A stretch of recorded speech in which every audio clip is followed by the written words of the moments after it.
ఒరే నిఖిలు చెక్కలు అని రైమింగ్ ఉంటే సరిపోద్దా? మీనింగ్ ఉండాల్సిన అవసరం లేదా? ఏది పడితే అది పెట్టేస్తానే ఉంటావా తమ్నేల్ మీద టైటిల్ అన్నట్టుగా అనుకుంటున్నారు కదా. మీనింగ్ కూడా ఉంది మాస్టరు. తెలంగాణలో ఉండే వాళ్ళకి ప్రత్యేకంగా ఎక్స్ప్లెయిన్ చేయాల్సిన అవసరం లేదు కదా. శకల్ అంటే ఇంకా బయట వాళ్ళకంటే శకల్ అంటే మామూలుగా ఇటు బాగా స్టైల్స్ కొడుతుండు, ఓవర్ యాక్షన్ చేస్తుండు, ఆ కైండ్ ఆఫ్ మీనింగ్ వచ్చే వర్డ్ అనమాట అది. సో ఇది ఎందుకు నిఖిల్ నామినేషన్స్లో లేకున్నా కూడా ఆయన ప్రస్తావన ఎందుకు అంటే వీడియోలో డిస్కస్ చేసుకుందాం. సో ఫస్ట్ మనం చూసుకుంటే గౌతమ్కి యాజ్ యూజువల్గా టాప్ రేంజ్లో ఓటింగ్ అనేది బీభత్సంగా దూసుకెళ్ళిపోతుంది. జబ్ జబ్ జబ్ జబ్ జబ్ జబ్ జబ్ అని అలా వెళ్తానే ఉన్నాడన్నమాట. అండ్ అందులోనూ ఇప్పుడు ఇందాక రిలీజ్ అయిన సెకండ్ ప్రోమో చూశారు కదా. గౌతమ్ పృథ్వీని నామినేట్ చేశాడు. పృథ్వీని నామినేట్ చేస్తే పృథ్వీ ఏమైనా తగ్గుతాడా? పోనీ గౌతమ్ ఏమైనా తగ్గుతాడా? ఇద్దరికిద్దరు ఎవరూ తగ్గనప్పుడు ఆ ఇద్దరి మధ్య ఉండే ఫైట్ని చూడ్డానికి ప్రపంచం అంతా చాలా రెడీగా ఉంటుంది. వాళ్ళు మాత్రం ఎందుకు తగ్గుతారు? సో ఇవాళ వీళ్ళిద్దరు కాంబినేషన్ అనేది ఎక్స్ప్లోజన్ లాగా జప్మన పేలిపోయే అవకాశం ఫుల్గా కనబడుతుంది. గౌతమ్ పృథ్వీని నామినేట్ చేశాడు, ప్రేరణ గౌతమ్ని నామినేట్ చేసింది. పోనీ ప్రేరణ ఏమైనా తగ్గే క్యాండిడేటా? సో అక్కడ కూడా మనకి గౌతమ్కి కావాల్సిన ఫుటేజ్ అయితే ఎంతో కొంత వచ్చే, అంటే పాజిటివ్ ఫుటేజ్ వచ్చే అవకాశం అయితే ఖచ్చితంగా ఉందని చెప్పుకోవచ్చు. ప్రేరణ విషయంలో మేబీ ఇప్పుడు ఆ సీతాఫలం టాపిక్ తీసి అక్కడ అటు ఇటు అయితే మాత్రం గౌతమ్కి కొంచెం ఆలోచించాల్సిన అవసరం ఉందేమో తప్ప ఇక్కడ పృథ్వీ టాపిక్లో మటుకు అసలు ఏమాత్రం తగ్గాల్సిన అవసరం లేదు. ఎంతకంటే అంతకి ఎక్స్ట్రీమ్ లెవెల్లో దద్దరిల్లే రేంజ్ ఆర్గ్యుమెంట్లు పెట్టుకోవడానికి బీభత్సంగా స్కోప్ ఉన్న ఇదైతే ఉందన్నమాట. సో నాకు తెలిసి రెండు ఆల్మోస్ట్ బీభత్సంగా గౌతమ్కి వర్కౌట్ అయ్యే అంశాలే అవుతాయి.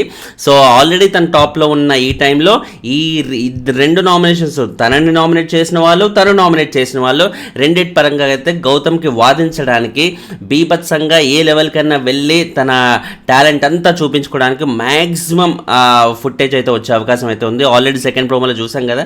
చూడు ఇవన్నీ ఇంకెక్కడైనా చూపి, నా దగ్గర కాదు అన్నట్టుగా ఓపెన్ ఫేస్ మీదే చెప్పేస్తున్నాడు. సో ఆ కైండ్ ఆఫ్ ఫుటేజ్ అనేది ఆబ్వియస్లీ గౌతమ్కి లేకపోతే మాస్ ఆడియన్స్కి బాగా కనెక్ట్ అవుతుంది. మా గౌతమ్ రా బై అన్నట్టుగా ఒక యాక్షన్ హీరోకి ఇచ్చే ఎలివేషన్లు వాళ్ళు కూడా ఇచ్చుకుంటారు అన్నమాట వాళ్ళ కంటెస్టెంట్కి. సో ఆ పరంగా ఐ హోప్ గౌతమ్కి ఈ వీక్ కూడా వర్కౌట్ అవుతుందని నేను అనుకుంటున్నాను. అండ్ తర్వాత చూసుకుంటే యష్మి సెకండ్ పొజిషన్లో ఉంది. యష్మి సెకండ్ పొజిషన్ ఏంట్రా, ఏం మాట్లాడుతున్నావు? లాస్ట్ వీక్ తను డేంజర్ జోన్లో ఉండే కదా. అంటే ఈ వీక్ వాళ్ళ ఫ్రెండ్లు లేదు కదమ్మా. నిఖిల్ నామినేషన్స్లో లేడు. మామూలుగా ఫ్రెండ్స్ నామినేషన్స్లో లేకపోతే వాళ్ళ ఫ్రెండ్స్కి సంబంధించిన ఫ్యాన్స్ వేరే వాళ్ళకి జనరల్గా అయితే ఓట్లేరు. చాలా స్పెషల్ సిచ్యుయేషన్స్ అయితే తప్ప. ఫర్ ఎగ్జాంపుల్ ఇంతకుముందు నిఖిల్ లేకపోయినా సోనియాకి ఎందుకు ఓట్లు పడలేదు ఇంతకుముందు అంటే సోనియా వెళ్ళిపోతే నిఖిల్ గేమ్ బాగుపడుతుందని అందరూ అనుకున్నారు. కాబట్టి ఆ పర్టికులర్ వీక్ ఆపరేషన్ సోనియా అని కండక్ట్ చేసి స్పెషల్గా సోనియాని బయటికి సాగనంపిన ఘనత అయితే నిఖిల్ ఫ్యాన్స్కే దక్కింది. సో అలాంటి స్పెషల్ సిచ్యువేషన్స్లో పక్కన వాళ్ళ ఫ్యాన్స్ పార్టిసిపేట్ చేస్తారు ఓటింగ్లో, వాళ్ళ కంటెస్టెంట్ నామినేషన్స్లో లేకున్నా కూడా. సో ఈ వారం కూడా నిఖిల్ నామినేషన్స్లో లేకున్నా కూడా నిఖిల్ ఫ్యాన్స్ ఎందుకు పార్టిసిపేట్ చేస్తున్నారంటే ఇప్పుడు హౌస్లో ఏదైతే జరుగుతుందో నిఖిల్ అండ్ తేజ మధ్య బీభత్సమైన వార్ అనేది జరుగుతుంది. కాబట్టి 1-1 ఆ రేంజ్లో మార్నింగ్ ప్రోమో ఎలా ఉంది, అసలు ఒక ఎక్స్ప్లోజన్ లాగా జప్మన్ అలా పేలింది కదా. సో ఆ రేంజ్లో పేలినప్పుడు ఆబ్వియస్లీ ఏమవుతుంది, ఇప్పుడు గౌతమ్కి ఎలాగైతే లాస్ట్ వీక్ నామినేషన్స్, ఆ జైల్ నామినేషన్స్ అనేవి చాలా వర్కౌట్ అయ్యి ఇమీడియట్గా గౌతమ్ టైటిల్ రేస్లోకి వచ్చేసాడు. టైటిల్ రేస్లోకి వచ్చి నిఖిల్కే ఇప్పుడు టైట్ కాంపిటీషన్ వచ్చే ఒక లెవెల్లోకి వచ్చేసాడు. సో ఇలాంటి టైంలో గౌతమ్ వచ్చేసాడు. ఓకే, మరి ఇప్పుడు గౌతమ్తో పాటు ఇంకెవరైనా వస్తారా? తేజ ఏంట్రా ఆ లెవెల్లో ఆర్గ్యుమెంట్లు పెట్టుకుంటున్నాడు, ఆ లెవెల్లో లాజికల్గా మాట్లాడుతున్నాడు, కొంపదేసి ఈ కుర్రోడు కూడా వస్తాడా ఏంటి అనే ఒక భయం అయితే ఉంటుంది కదా. అనే భయం నిఖిల్ ఫ్యాన్స్కి ఉన్నప్పుడు, నిఖిల్ ఫ్యాన్స్ నామినేషన్లో లేనప్పుడు కూడా వాళ్ళ సంబంధించిన వాళ్ళ ఫ్రెండ్స్ ఎవరైనా నామినేషన్స్లో ఉంటే వాళ్ళెక్కడ బయటికి వెళ్ళిపోతారనే ఉద్దేశంతో వాళ్ళకి మ్యాక్సిమం ఓట్లు గుద్దే అవకాశం అయితే ఫుల్గా ఉందన్నమాట.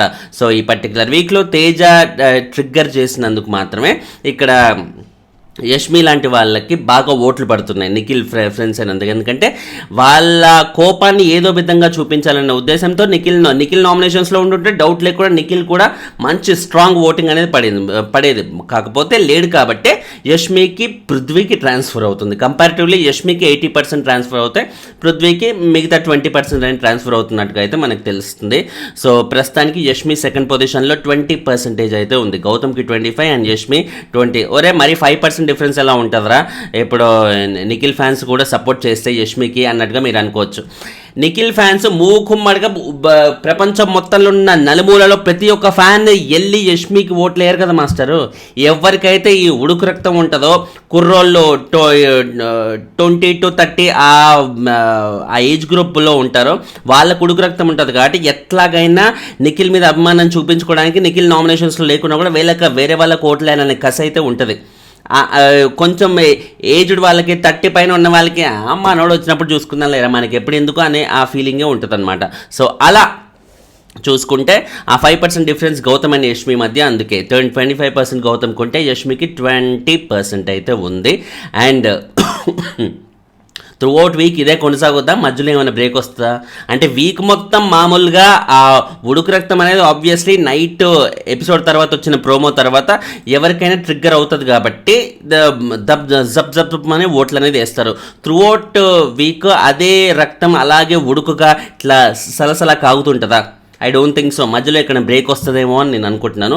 చూడాలి మరి. బ్రేక్ వచ్చినా కూడా మిగతా వాళ్ళు పైకి వచ్చేంత బీభత్సమైన కంటెస్టెంట్లు ఏం లేరు మరి నామినేషన్స్లో. చూద్దాం, let's wait and see. As of now 5% difference. And third పొజిషన్లో పృథ్వీ అయితే ఉన్నాడు 15% ఓటింగ్తో. సో పృథ్వీతో పాటు ఈ థర్డ్ పొజిషన్ అనేది ఇంకొకరు కూడా షేర్ చేసుకుంటున్నారు, టేస్టీ తేజ. సో ఆల్మోస్ట్ టై అయిందని చెప్పాలి 15% ఓటింగ్తో. 15 and 15% ఆల్మోస్ట్ ఇద్దరికి సిమిలర్ ఓటింగ్, ఒక 10 to 15 ఓట్స్ డిఫరెన్స్ కంటే కూడా ఎక్కువైతే లేదు. సో ఆ పరంగా మంచి టైట్ కాంపిటీషన్ అయితే జరుగుతుంది. సో తేజాకే మామూలుగా ఇప్పుడు ఏదైతే ఓటింగ్ ఉందో అది తన సోలో ఓటింగ్, తనకి సోలోగా జరిగిన ఓటింగ్ మాత్రమే, ఇంకెవరి అండదండలు లేకుండా. వేరే పృథ్వీకి అది నిఖిల్ నుంచి వచ్చిన ఓటింగ్ అనమాట. సో డౌట్ లేకుండా తేజ పృథ్వీ కంటే కూడా యష్మి కంటే కూడా చాలా మంచి పొజిషన్లోనే ఉన్నాడు, ఎందుకంటే సోలో ఓటింగ్ మాత్రమే ఉంది, ఎవరి సపోర్ట్తో వచ్చిన ఓటింగ్ కాదు. సో తేజకి ఈ పర్టికులర్ వీక్ ముఖ్యంగా నైట్ ఎపిసోడ్ తర్వాత ఇంకా పెరిగే అవకాశం ఉన్నట్టుగా ఖచ్చితంగా చెప్పేయచ్చు. ఎందుకంటే యునో ఎప్పుడైనా నైట్ ఎపిసోడ్ అనేది ఎక్కువ మంది చూస్తారు కాబట్టి ప్రోమోలు లైవ్ల కంటే కూడా ఆబ్వియస్లీ కంప్లీట్ ఎపిసోడ్ చూశాక ఓటింగ్ మీద ఇంపాక్ట్ అనేది ఎక్కువగా ఉంటుంది అనమాట. న్యూట్రల్ ఆడియన్స్ నుంచి కూడా ఓట్లు వేయడానికి వస్తారు కాబట్టి. అండ్ ఆబ్వియస్లీ అఫీషియల్ ఓటింగ్ కూడా నైట్ ఎపిసోడ్ తర్వాత ఇవాల్టి నైట్ ఎపిసోడ్ తర్వాతే ఓపెన్ అవుతుంది, ఎందుకంటే టోటల్ నామినేషన్స్ ఒక్కరిని మాత్రమే నామినేట్ చేయాలి. ఒకరిని మాత్రమే నామినేట్ చేస్తుంటే ఆబ్వియస్లీ ఒక్క ఎపిసోడ్లోనే కంప్లీట్ చేద్దామని బిగ్ బాస్ వాళ్ళు కూడా అనుకుంటున్నారు అన్నమాట. So that's a good idea to deal. So Prithvi and tasty Teja అలా 15% ఈచ్ ఉంటే తర్వాత అవినాష్, సో తను లేక నామినేషన్స్కి వచ్చిన యాజ్ ఎక్స్పెక్టెడ్ ఆ ఓటింగ్ అనేది అలాగే డల్గా ఉందన్నమాట. సో కమెడియన్స్ని బేసిక్గా జనాలు అస్సలు కన్సిడర్ చేయట్లేదు, ఇది మరొక నిదర్శనం అనేది చెప్పాలన్నమాట. సో ఇప్పుడు రోహిణి అయితే ఇంకా రాలేదు, రోహిణికి ఇంకా పెద్ద రిస్క్ వచ్చే అవకాశం ఉంది. తను ఎప్పుడు వస్తే అప్పుడు ఇమ్మీడియట్గా అదే వీక్లో వెళ్ళిపోయే అవకాశం ఉంది.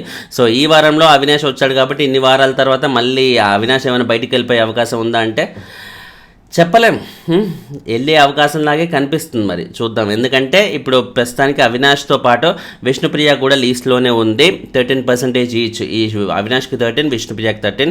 కంపారిటివ్లీ ఇద్దరిలో చూస్ చేసుకోవాలంటే బిగ్ బాస్ ఎవరిని చూస్ చేసుకుంటారు? విష్ణు ఉంటే పృథ్వీ పృథ్వీ కాంబినేషన్లో జరిగే ఆ పులిహోర ఫుటేజ్ అనేది వాళ్ళకి మంచి ఆ ఫుటేజ్ అనేది బాగా వస్తుంది. అండ్ కంపారిటివ్లీ చూసుకుంటే యాక్చువల్లీ నన్ను అడిగితే మాత్రం విష్ణు కంటే అవినాష్ వల్లే బిగ్ బాస్కి ఇంకా ఎక్కువ అడ్వాంటేజ్, ఎందుకంటే ఇప్పుడు అవినాష్ ఇచ్చే ఎంటర్టైన్మెంట్ విష్ణు చేయలేదు. అవినాష్ వీకెండ్ ఎపిసోడ్స్ అనే కాదు, మామూలు టైంలో కూడా త్రూ అవుట్ వీక్లో కూడా మండే టు ఫ్రైడే ఎపిసోడ్స్లో కూడా ఎక్కడైనా తన అవసరం ఉన్న ప్రతి చోట బేసిక్గా తన బాడీలోనే ఆ ఫన్ అనేది ఉంది.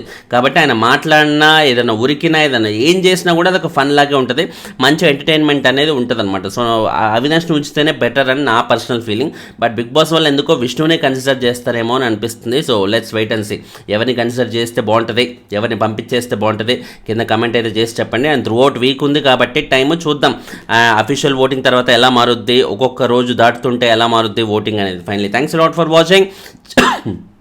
ఛానల్ని సబ్స్క్రైబ్ చేసుకోండి, లైకులు కొడతా ఉంటే వీడియోలు ఎక్కువ మంది కనిపిస్తే మాస్టర్ దయచేసి లైకులు కొట్టండి.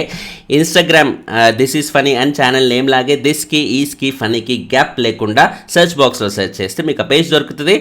పోల్ అనేది అక్కడ పెట్టాను, ఆల్ 6 ఆప్షన్స్ అక్కడ ఉంటాయి కాబట్టి దయచేసి ఆ స్టోరీలో ఉన్న పోల్ని దయచేసి అక్కడ ఓట్లేయండి. బాయ్.